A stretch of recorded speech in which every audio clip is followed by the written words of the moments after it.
अभी हम लोग टाइप ऑफ कैपिटल एसेट्स के बारे में बात करेंगे। अभी कोई एसेट्स लॉन्ग टर्म में भी बेचता है, लॉन्ग शॉर्ट टर्म में भी बेचता है। शॉर्ट टर्म मतलब टाइम का ड्यूरेशन होता है, मतलब मैं थोड़े टाइम में बेच दिया तो शॉर्ट टर्म हो गया। लॉन्ग टर्म मतलब थोड़े टाइम के बाद बेचा, लंबा टाइम के बाद बेचा तो लॉन्ग टर्म कैपिटल एसेट हो गया। इसका डेफिनेशन दिया है तो इसमें हम लोग देख लेते हैं। नेचर ऑफ कैपिटल एसेट, अगर मैं इक्विटी ओरिएंटेड फंड है या जीरो कूपन बॉन्ड है या securities other than unit listed in recognised stock exchanges in India, तो होल्डिंग पीरियड अगर मेरा लेस देन और इक्वल टू 12 मंथ्स हुआ तो शॉर्ट टर्म कैपिटल गेन्स लगेगा, यानी शॉर्ट टर्म कैपिटल एसेट हो जाएगा। या अगर मैं 12 महीने से ज़्यादा में बेच रहा हूँ, मतलब मैंने 1 साल के बाद बेच रहा हूँ या 12 महीने के, वही हो गया 12 महीने के बाद बेच रहा हूँ, तो मेरा लॉन्ग टर्म कैपिटल गेन्स हो जाएगा। तो कौन कौन से एसेट्स पे मेरे को 12 मंथ्स के अंदर बेचना है या बाहर बेचना है? तो इक्विटी ओरिएंटेड फंड मतलब म्यूचुअल फंड हो गया।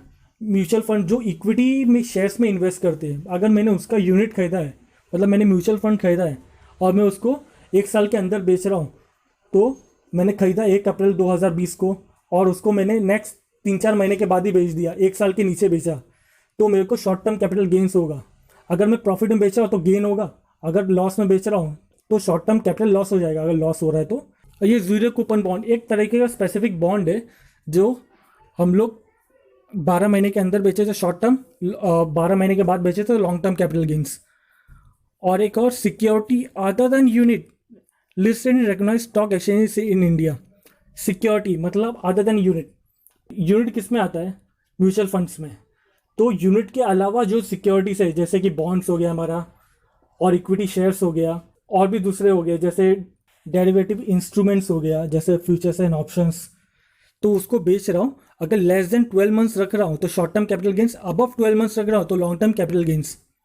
अब बात करते हैं दूसरे कैटेगरी की, अनलिस्टेड शेयर, मतलब वो कहीं पे भी स्टॉक एक्सचेंज में लिस्टेड नहीं है, ना तो बीएससी पे ना तो एनएससी पे, तो अनलिस्टेड है। और इमूवेबल प्रॉपर्टी, इमूवेबल प्रॉपर्टी का मतलब जो भी प्रॉपर्टी है जिसको हम लोग कहीं मूव नहीं कर सकते, कहीं पे शिफ्ट नहीं कर सकते, जैसे कि घर हो गया, फ्लैट हो गया, बंगलो हो गया, तो वो इमूवेबल प्रॉपर्टी है। अगर मैं उसको लेस देन और इक्वल 24 मंथ्स में ही बेच देता हूँ तो शॉर्ट टर्म कैपिटल गेन्स या लॉस होगा। अगर 24 मंथ्स के बाद ये बेच देता हो तो लॉन्ग टर्म कैपिटल गेन या लॉस होगा। तो 24 मंथ्स का किस में देखना है? अनलिस्टेड शेयर्स और इमूवेबल प्रॉपर्टी। और इन दोनों कैटेगरी के अलावा जो एनी अदर असेट्स, कुछ भी हो सकता है, जैसे डेट म्यूचुअल फंड या और भी तरीके, जैसे ज्वेलरी हो गया आपका, उसको आप बेचते हो तो उसमें 36 मंथ का डेज देगा, 36 मंथ का ड्यूरेशन देखा जाएगा।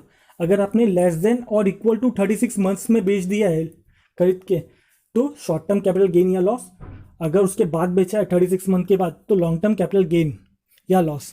तो equity oriented fund, zero coupon bond, security other than unit listed in recognised stock exchanges in India, तो इसमें 12 मंथ्स का देखेंगे। 12 मंथ्स के पहले बेच रहा हूँ तो शॉर्ट टर्म कैपिटल गेन या लॉस, 12 मंथ्स के बाद बेच रहा हूँ तो लॉन्ग टर्म कैपिटल गेन या loss. Unlisted share, immovable property, इसमें 24 मंथ्स को देखा जाएगा, उसके पहले बेच रहा हूँ तो शॉर्ट टर्म कैपिटल गेन, उसके बाद बेचा तो long term capital gain. Any other set, इसमें 36 मंथ का देखा जाएगा, जो इन दोनों कैटेगरी में नहीं आता वो इसमें आ जाएगा। तो 36 मंथ के पहले बेच रहा हूँ तो शॉर्ट टर्म कैपिटल गेन या लॉस, अगर उसके बाद बेच रहा हूँ तो लॉन्ग टर्म कैपिटल गेन या लॉस।